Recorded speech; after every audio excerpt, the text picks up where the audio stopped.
je vais créer une nouvelle composition et je vais faire un essai sur du texte. Je vais prendre mon champ texte.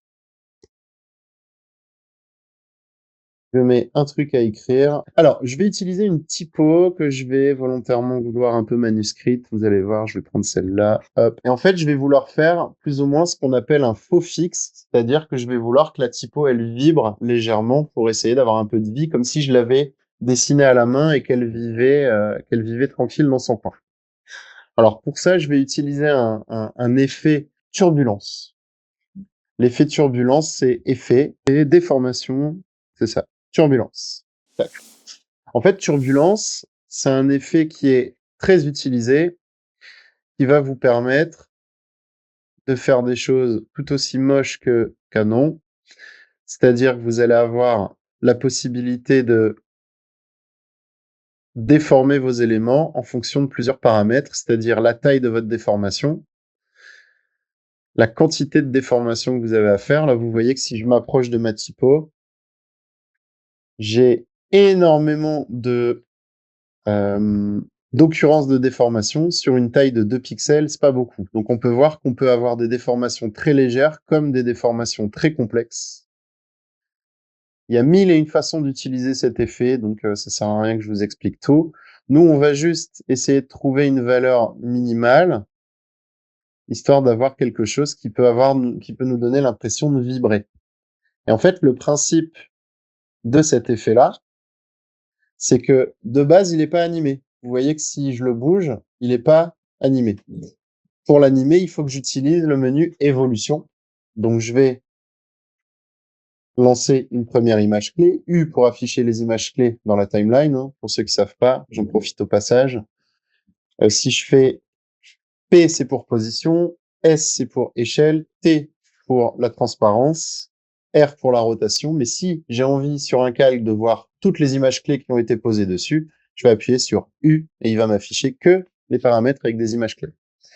Donc ici, j'ai mis une image clé ici, je vais en mettre une autre à 5 secondes et je vais lui mettre, allez, 5 cycles d'évolution.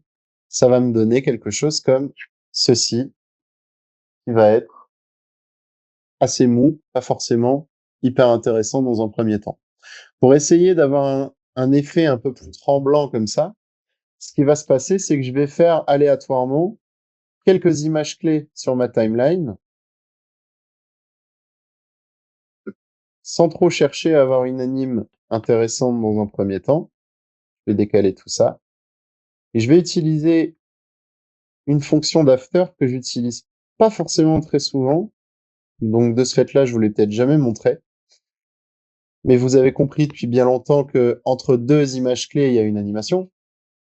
Je peux désactiver cette animation entre deux images clés pour avoir quelque chose de plus brutal. Là, en l'occurrence, c'est ce que je vais faire. Je sélectionne toutes mes images clés, clic droit, et je vais cliquer sur maintien des images clés. Maintien des images clés va me désactiver l'ensemble des animations. Ce qui veut dire que si je zoome un peu sur ma timeline, vous allez voir que je déplace, j'ai pas d'animation. Dès que je vais passer sur le point, boum, la valeur suivante est assignée. Autrement dit, maintenant que j'ai ça, j'ai plus qu'à faire option évolution et à mettre loop out. Et je n'ai plus qu'à gérer, à corriger mon animation ici. Et je vais avoir un manuscrit, ce qu'on appelle un faux fixe, en fait, dans l'animation. C'est très utilisé dans l'animation traditionnelle. Vous allez voir que maintenant, je vais avoir un début d'anime comme ça. J'ai plus qu'à stretcher l'animation pour avoir la bonne vitesse. Ça va me donner quelque chose comme ça. Un effet qui est très, très, très utilisé.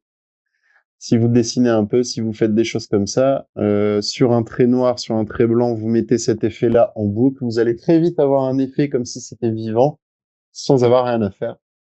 Notamment si vous mélangez motion design et animation traditionnelle, c'est des choses qui peuvent vous dépanner et donner l'impression que tout a été fait à la main. Ça, c'est vraiment un grand, grand classique. OK ?